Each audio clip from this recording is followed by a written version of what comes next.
Good evening. কেমন আছো সবাই? অনেক দিন পর ফেস টু ফেস মানে কথা বলছি।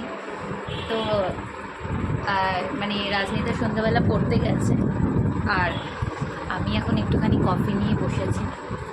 বাবাকে একটু করে দিলাম, ওই ঘরে ওরা টিভি দেখছে। তো আমি একটুখানি এখন কফি খেয়ে নিই। অ্যাকচুয়ালি আজকে যে ব্লগটা দেখছি ওটা টিউসডের ব্লগ। তো টিউসডে না আমরা মানে নিরামিষই খাই, মানে বজরংবলির পুজো করি, তো নিরামিষ খাই। আমার হাজব্যান্ড বজরংবলিকে খুবই মানে আর কি। তো আমরা এই মঙ্গলবার দিনটা করে নিরামিষ খাওয়ার খুবই চেষ্টা করি, খুব মানে একান্ত বাইরে কোথাও না গেলে। তো আজকে ভাবছি পনির দেখলে পনিরের ভুজি করবো নিরামিষভাবে। আর এখন একটু কফিটা খেয়ে নিয়ে তারপরে করে ফেলবো তাড়াতাড়ি, যেন অনেক রাত হয়ে যায়। তো আর এখন তো সত্যি কথা বলতে সুরজিৎ অনেকই রাতের করে আসে, মানে কাজ শেষ করে আস্তে আস্তে মানে যখন যে মানে একটু অন্য একটা প্রফেশনে এখন আছে, যার জন্য খুব লেট হয়ে যায়। তো আমি যেহেতু এখন তো রাজনীতির স্কুল ছুটি, আমরাও একটু লেট করে সব কিছু করছি, কিন্তু এইভাবে চললে তো হবে না। তো স্কুল খুলে যাবে, এখন সামার ভ্যাকেশন চলছে। তো আর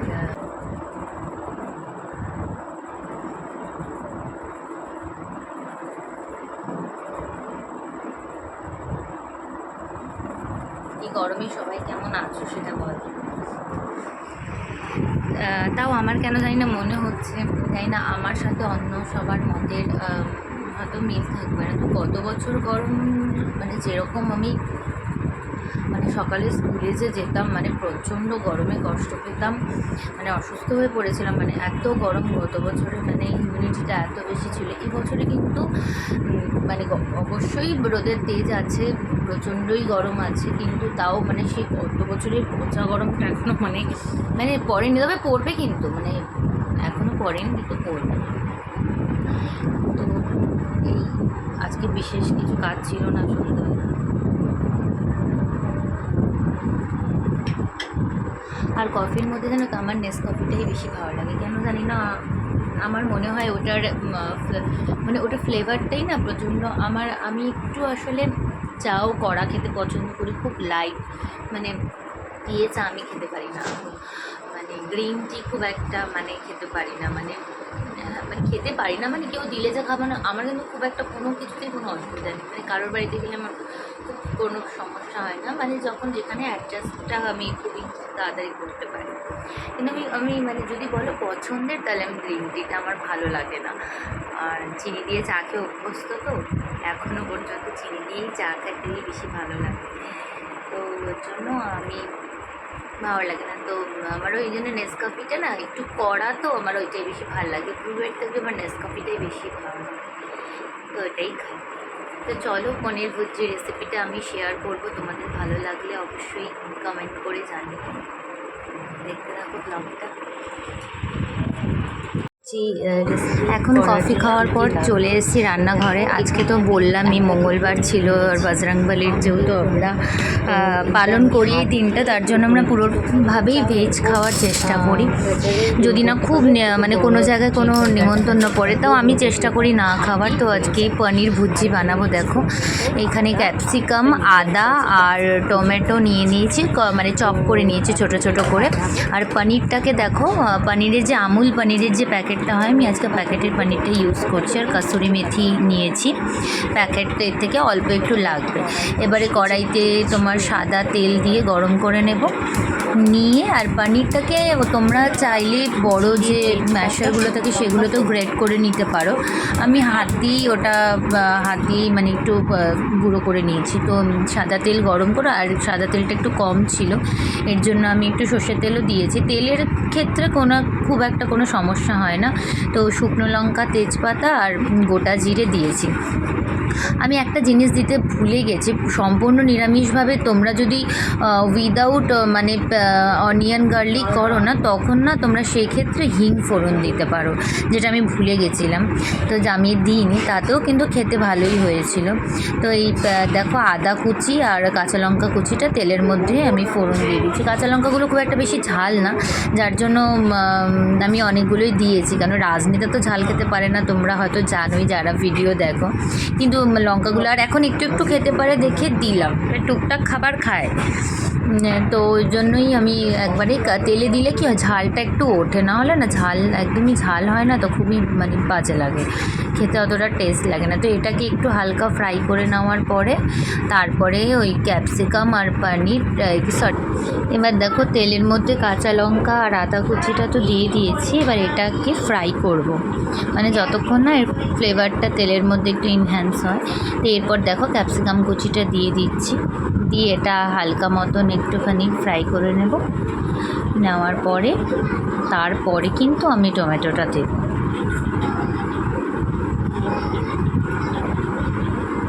এবার টমেটোটা দিয়ে দিচ্ছি, দিয়ে এটাকে এবারে দুটোকেই ভাজা ভাজা করে নেব, একটু ভাজা ভাজা করে নেব। টমেটোটাকে একটু গলিয়ে নিতে হবে, আর কেন টমেটোটা না গললে তো মানে ওই মানে টক ব্যাপারটা আর কি আসবে না। যদিও এখন টমেটো কোনোটাই টক না, মানে কাটার পরে কি যে ফ্যাকাশে ভেতরটা, তো এখন একটু নুন দিয়ে দিচ্ছি, তাহলে টমেটোটা একটু তাড়াতাড়ি গলে যাবে। এখন আবারও শীত না পড়লে আর ভালো টমেটো পাওয়া যাবে না, এখন এই টমেটো দিয়েই কাজ চালাতে হবে। আর একটুখানি হলুদ দিয়ে দিচ্ছি, বেশি হলুদ পনির ভুজিটাতে বেশি হলুদ যায় না, তো অল্পই একটুখানি হলুদ দিলাম। এবারে এটাকে একটুখানি সময় নিয়ে ভাজা ভাজা করতে হবে, চাইলে একটুখানি ঢাকাও দিয়ে দিতে পারো, ঢাকা দিলে পরে টমেটোটা বেশ গলে যাবে। গ্যাসের এটাকে একটুখানি সিম করে দেবে, দিয়ে দেখো আস্তে আস্তে টমেটোটা কিন্তু এমনি এমনি গলে যাবে। এবারে এর মধ্যে একটুখানি কাশ্মীরি রেড চিলি পাউডার দিলাম কালারের জন্য। লঙ্কার গুঁড়ো দেওয়ার থেকে কাশ্মীরি রেড চিলি পাউডার দিলেই আমার মনে হয় এই রান্নাটার ক্ষেত্রে এটাই মানে ভালো লাগবে আর কি। তো এটা দেওয়ার পরে এটাকে আবার ভালো করে এটাকে একটুখানি ফ্রাই করে নেবে। এর মধ্যে একটুখানি ধনে গুঁড়ো দিচ্ছি, কাশ্মীরি রেড চিলি পাউডারটা দেওয়ার পরে ধনে গুঁড়ো দিয়ে তারপর এটাকে আবার আমি একটুখানি ফ্রাই করে নেবো। দেখো ততক্ষণে কিন্তু টমেটোটা অনেকটাই গলে এসছে, আর খুন্তিটা দিয়ে একটুখানি প্রেস করে দিলে টমেটোটা এমনিই গলে যাবে। আর ক্যাপসিকাম তো খুব তাড়াতাড়ি গলে যায়। নিরামিষ দিনে তোমরা যদি এটা একদম নিরামিষভাবে বানাতে চাও তাহলে পেঁয়াজটা তো দিতে পারবে না, যদি মানে ভোগের রান্নাতে বা কোনো কিছু এইভাবে যদি দিতে চাও, আর তখন তো পারবে না। তবে এমনি দিনে কিন্তু তোমরা মানে পেঁয়াজ ফোড়ন দিয়েও করতে পারো, ওটাতেও খুব ভালো টেস্ট হবে। আর রাজনেতা না এক এক সময় এত চিৎকার করে না, মানে বলেও পারি না যে গানের গলাটা নষ্ট হবে। দেখো কি জোরে চিৎকার করছে, হয়তো তোমরা পাশ থেকে শুনতেও পাচ্ছ, এরকমই করে, ভীষণ দুষ্টু, মানে আর কি বলবো, দেখেছো। আর দিয়ে দেখছি আমি আরও ভয়েস দিচ্ছি আরও বেশি করে, মানে আমাকে এগুলো রাগানোর জন্য করে, জানো তো, মানে আমি রেগে যাই, ওই জন্য আরও এগুলো করবে। এবার দেখো গ্রেভিটা তো অনেকটাই হয়ে গেছে, আর এবার এর মধ্যে একটুখানি কাসুরি মেথিটা দিয়ে দেবো, পাতাটা। তবে এটা না একটু রোস্ট করে যদি দিতে পারো খুব ভালো হয়। তো ওদিকের আমার এটাতে রোস্ট করা যাচ্ছিলো না দেখি আমি, কেন ওটার মধ্যে তেল ছিল তো রোস্ট করতে পারছিলাম না দেখে আমি ওটাকে এমনিভাবেই দিলাম।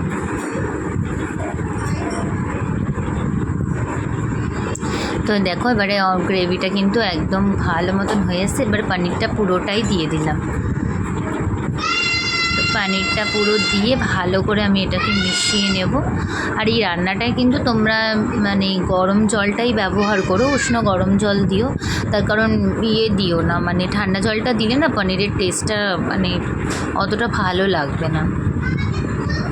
আমার কাছে না সেদিনকে মানে ধনে পাতা অ্যাভেলেবেল ছিল না, মানে একটু এর মধ্যে না একটু বেশি করে ধনে পাতা দিলে খুব ভালো লাগে খেতে। তো আমি গরম মশলা দিয়েছিলাম, যেটা তোমরা পরে দেখতে পাবে। ধনে পাতা দিলে না ভীষণ ভালো লাগে, পনির ভুজিটায় ধনে পাতাটা খুব ভালো যায়। এক একটা রান্নার সাথে দেখবে এক একটা রান্নার কম্বিনেশনটা না ভীষণ ভালো যাবে। খুন্তি দিয়ে দেখো আমি ভালো করে পনিরটাকে পুরো আমি পুরো ক্যাপসিকাম আর টমেটোর সাথে এটাকে ভালো করে মিশিয়ে দিচ্ছি, যাতে পুরো জিনিসটা একদম মাখো মাখো হয়ে আসে। তো এইভাবে তোমরা যদি পনির ভুজিটা বানাও, সত্যি কথা বলতে খেতে কিন্তু ভীষণ ভালো লাগবে। একবার আমার কথা শুনে বানিয়ে দেখো, আশা করছি তোমরা নিরাশ হবে না। তো এরপরে এর মধ্যে একটুখানি আমি মানে চিনি দিচ্ছি, কারণ যেহেতু পনির তো টেস্টটাকে ব্যালেন্স করার জন্য নুন মিষ্টিটা না দিলে কিন্তু টেস্টটা ব্যালেন্স হবে না। এবার যারা তোমরা মিষ্টি খাও না সেটা আলাদা বিষয়, কিন্তু মিষ্টিটা যখন মানে দেবে মানে তখন মানে ভালো লাগবে, টেস্টটা আর কি খুবই ভালো আসবে। তো এর সাথে সাথে আমি মানে আবার বাসনও মেজে নেওয়া যায়। এবারে এই দেখো এর মধ্যে গরম জল আমি দিয়ে দিচ্ছি, দিয়ে এবারে এটাকে একটুখানি ঢাকা দিয়ে যদি রাখতে পারো তাহলে পুরো রান্নাটা খুব ভালো মানে আটো সাটো হবে আর কি, মানে খুবই ভালো লাগবে, টেস্টি লাগবে খেতে জিনিসটা। একটু ঢাকা দিয়ে দেবে আর নামানোর সময় একটুখানি ধনেপাতা আর গরম মশলা দেবে, ভীষণ ভালো লাগবে খেতে। খুবই দেখতে পাচ্ছ ভীষণ সিম্পল একটা রেসিপি, খুব চটজলদি হয়ে যায়। কতক্ষণই সময় লাগলো বলে, ক্যাপসিকাম আর টমেটো আর চপ করতে আর কত সময়ই বা লাগে, বেশি সময় তো একদমই লাগবে না। তো নামানোর সময় আমি আবার একটু বাটারও দিয়েছিলাম টেস্টটা হওয়ার জন্য, একটুখানি বাটার দিলে পুরো ভালো লাগে। তারপর দেখো পুরো হয়েই এসছে রান্নাটা, প্রায় একদমই রেডি। তো এইভাবে তোমরা পনির ভুজিটা বানিয়ে দেখো, ভীষণ ভালো লাগবে। একটুখানি গরম মশলা, এটা হলো শাহি গরম মশলাটা আমি ইউজ করি, আমার মনে হয় শাহি গরম মশলাটাই বেস্ট। এর যে ফ্লেভারটা এটা সত্যিই ভীষণ ভালো হয়। শাহি গরম মশলাটা দেবে, দেখতে খুবই ভালো লাগবে। আমার এখন আমি ভয়েস দিচ্ছি, আমার এখনই মনে হচ্ছে খেতে ইচ্ছে করছে, মানে এত ভালো লাগছে। যাই হোক, খেতে কারা কারা ভালোবাসো তারা অবশ্যই কিন্তু কমেন্টস বক্সে আমাকে জানিও। তবে রান্না আমি আবার এখানে বসিয়ে দিয়ে আবার চলে এসেছি রামায়ণ নিয়ে। তো আমার এই ধরনের বইগুলো পড়তে খুব ভালো লাগে, আর তোমরা কারা এগুলো পড়ো আমি মানে আমাকে জানিও। কিন্তু আমার বই পড়তে খুব ভালো লাগে, আমি সময় পেলে কিন্তু বই পড়ার চেষ্টা করি। তো সময় থাকলে পরে চেষ্টা করি বিভিন্ন ধরনের উপন্যাস, আমার যখন যেটা মনে হয়। কোনো বই এরকম না যে একটা না পড়ি, যে রামায়ণ পড়ছি আবার একটু হয়তো একটা দুটো অধ্যায় পড়লাম কি তারপরে একটু শ্লোক পড়লাম, তারপরে আবার বন্ধ করে রেখে দেখা গেল হয়তো কোনো উপন্যাস পড়তে শুরু করলাম, মানে এরকমই। তো হয়ে গেল আজকের এটা। এর সাথে আমি তোমাদেরকে আবার পরের দিনের একটা ব্লগ অ্যাড করে দিচ্ছি। তার পরের দিন রাজনীতাকে নিয়ে গিয়েছিলাম হলো, তোমরা দেখতেই পাবে। ওকে নিয়ে আমরা গিয়েছিলাম, আমরা বলছি আমার হাজব্যান্ড যায়নি, কেন কাজে ব্যস্ত ছিল। তো আমি, রাজনীতা আর আমার বড় মাসির নাতি, আমরা ওকে তো সবাই চিনে থাকবে, এর আগে যার ব্লগে দেখেছো, ছোট্টকে নিয়ে আমরাও গিয়েছিলাম ইস্কনের মন্দিরে। এখানে ইস্কনের মন্দিরটা তোমরা হয়তো জানি না কেউ গেছো কি না, এটা মিন্টু পার্কের ইস্কন মন্দির। এখানে তার পাশেই একটা সরোবর আছে, দেখো কি সুন্দর সুন্দর রাজহাঁসগুলো সব এখানে ঘুরে বেড়াচ্ছে, জায়গাটা ভীষণ সুন্দর। ধারে যাবে না, এখানে এখানে এখানে বর্ডারের উপরে উঠবে না। আমরা একসময় এরকম ছিলাম, জানিস তো? আমরা বাদর ছিলাম। বাদরে ছিলাম এরকম।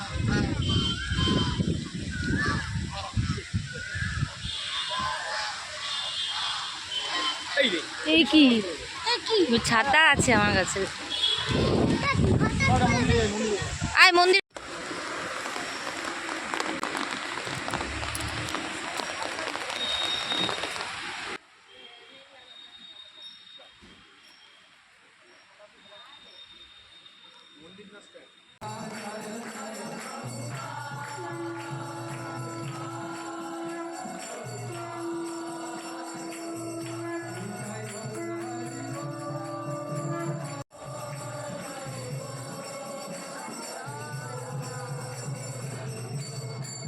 ভালো লাগলো কি না জানিও, প্রভুর কৃপা, প্রভু যেন সবার মঙ্গল করে এই কামনা করে আজকের ভিডিওটা এখানেই শেষ করছি বন্ধুরা। কেমন লাগলো অবশ্যই জানিও। তোমরা কিন্তু ঘরে বসে ইস্কন মন্দিরে আজকে আমি দেখালাম, জানো তো ওখানে ভিডিও কিন্তু অ্যালাউড না। আর রাজনেতাকে একটা জিনিস গিফট করেছে, তো চেষ্টা করছে, আমি চাইও ভক্তিপথে আসুক। তা আজকে এখানে এইটুকুই বলে শেষ করছি। Tata, good bye, sayonara.